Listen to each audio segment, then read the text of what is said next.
Hello guys, this is Dev and you are watching my YouTube channel. So hey guys, again I'm here with the Indian Express editorial. So आइए एक बार फिर से हम सभी एक बार सीखते हैं द इंडियन एक्सप्रेस एडिटोरियल को और जानते हैं क्या है खास आज के एडिटोरियल में।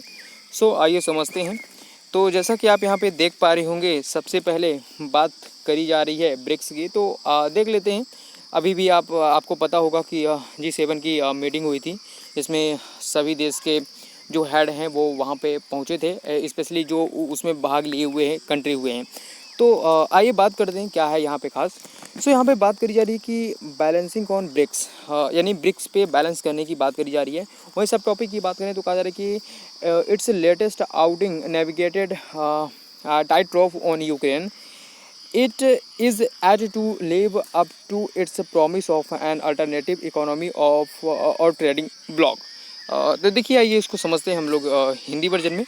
तो यहाँ पे बात करी जा रही है ब्रिक्स पर संतुलन। तो क्या है इसका मतलब, आइए समझते हैं।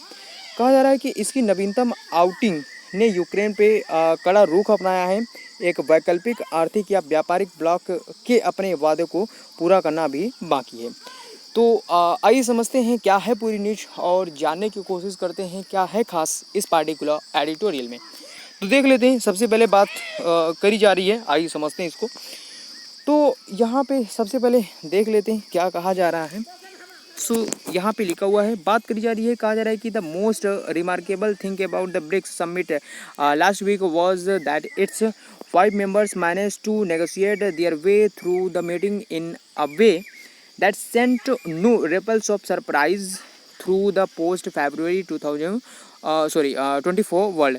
This was the 40th summit of the Brazil, Russia, Indo-China, South Africa grouping set up in 2009. आइए जानते हैं इसको हिंदी वर्जन में। कहा जा रहा है कि पिछले हफ्ते ब्रिक्स शिखर सम्मेलन के बारे में सबसे उल्लेखनीय बात यह थी कि इसके 5 सदस्य बैठक के माध्यम से अपने तरीके से बातचीत करने में कामयाब रहे, जिसने पोस्ट के माध्यम से आश्चर्य की कोई लहर नहीं भेजी। 24 फरवरी विश्व के लगभग 24 फरवरी में ये बताया गया कि 2009 में स्थापित ब्राज़ील, रूस, भारत, चीन, दक्षिण अफ्रीका समूह का यह एक 14वां शिखर सम्मेलन था।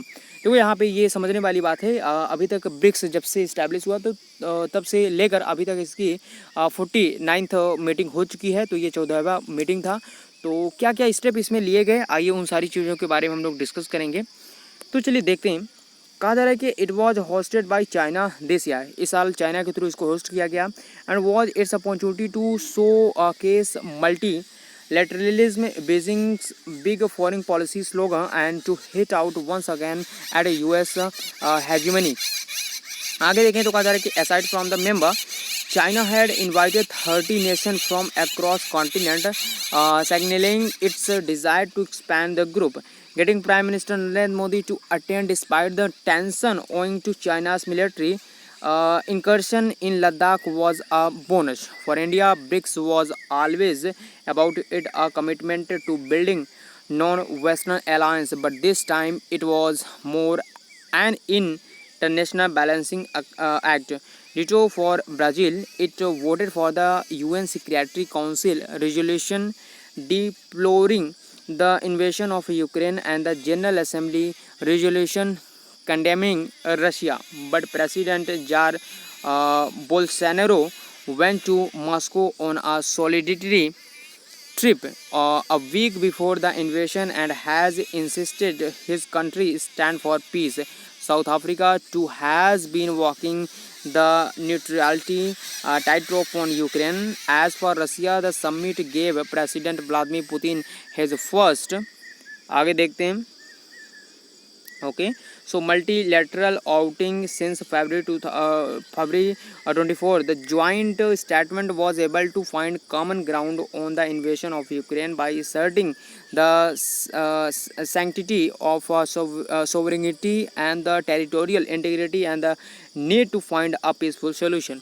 देखिए इसके बारे में समझते हैं क्या बात करी जा रही है। तो यहाँ से देखेंगे।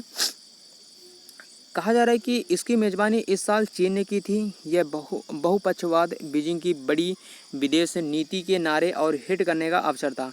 अमेरिका के आधिपत्य में एक बार फिर ये बाहर हुआ। सदस्यों के अलावा चीन ने पूरे महाद्वीप से लगभग 13 देशों को आमंत्रित किया था, जो समूह का विस्तार करने की अपनी इच्छा को दर्शाता है। लद्दाख में चीन की सैन्य घुसपैठ के कारण तनाव के बावजूद प्रधानमंत्री नरेंद्र मोदी का शामिल होना एक बोनस था। भारत के लिए ब्रिक्स हमेशा गैर पश्चिमी गठबंधन बनाने की अपनी प्रतिबद्धता के बारे में था, लेकिन इस बार यह एक अंतर्राष्ट्रीय संतुलन अधिनियम भी था। ब्राजील के लिए डिटो। इसने संयुक्त राष्ट्र सुरक्षा परिषद के प्रस्ताव के लिए यूक्रेन पर आक्रमण की निराशा और रूस की निंदा करने वाले महासभा के प्रस्ताव के लिए मतदान किया, लेकिन राष्ट्रपति जायर बोल्सोनारो आक्रमण से एक सप्ताह पहले एकजुटता यात्रा पर मॉस्को गए। एंड फाइनली आगे ये कहा जा रहा है कि जोर देकर कहा कि उनका देश शांति के लिए खड़ा है। दक्षिण अफ्रीका भी यूक्रेन के खिलाफ तटस्थता के कड़े कदम उठा रहा है। रूस के लिए शिखर सम्मेलन ने राष्ट्रपति व्लादिमीर पुतिन को 24 फरवरी के बाद अपनी पहली बहुपक्षीय यात्रा दी। चलिए आगे बात करते हैं। काजरे संयुक्त बयान संप्रभुता और क्षेत्रीय अखंडता की पवित्रता और एक शांतिपूर्ण समाधान खोजने की आवश्यकता पर जोर देकर यूक्रेन के आक्रमण पर सामान्य आधार खोजने में सक्षम था। वैकल्पिक आरक्षित मुद्रा के लिए राष्ट्रपति पुतिन का प्रस्ताव सावधानी के साथ प्राप्त हुआ। आइए चलते हैं, नेक्स्ट पैराग्राफ को देखते हैं और यहाँ पे देख सकते हैं कहा जा रहा है कि president Putin proposal for an alternative reserve currency was received with caution. The Western sanctions on Russia have had a fallout on economies around the world, but a post-dollar world is an idea whose time has not yet arrived. Barring Russia, now the other BRICS members are well integrated members of the US currency.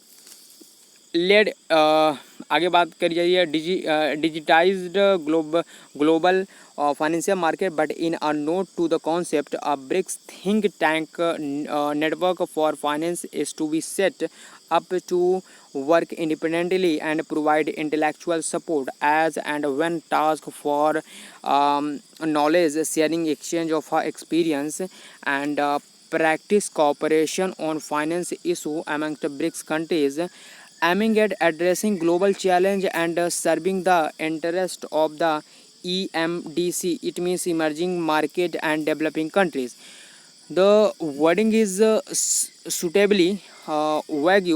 BRICS has yet to live up to its promise of an economic or trading bloc that can offer alternative to developing countries.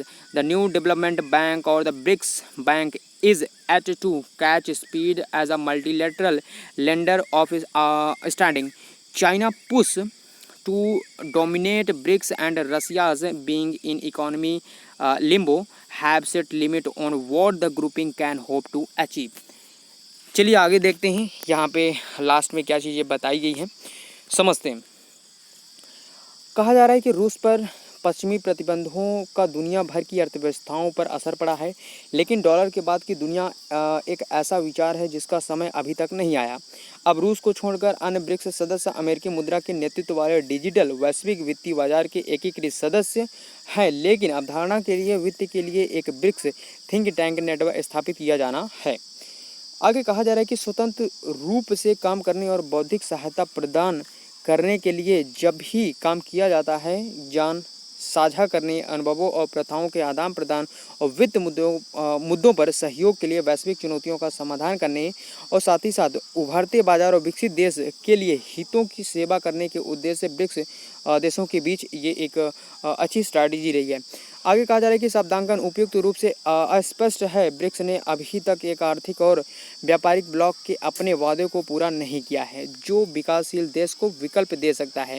New development bank और BRICS ने अभी तक एक बहुपक्षीय ऋणदाता के रूप में गति नहीं पकड़ी है। ब्रिक्स पर हावी होने के लिए चीन के दबाव और रूस के आर्थिक यहाँ पे कहा जा रहा है कि उधार में होने के कारण समूह क्या हासिल करने की उम्मीद कर सकता है, इसकी सीमाएं निर्धारित की हैं।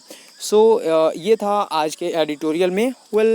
जनरली बात करी गई है क्योंकि ये मीटिंग जब भी होती है तो ब्रिक्स के लिए ये हमेशा एडिटोरियल में आते रहते हैं, तो इसको आप अपडेट कर सकते हैं। ये हमारे सिलेबस से डायरेक्ट लिंक है और कहीं न कहीं यहाँ से क्वेश्चन हर साल डायरेक्ट या इनडायरेक्ट रूप से डेफिनेटली पूछे जाते हैं।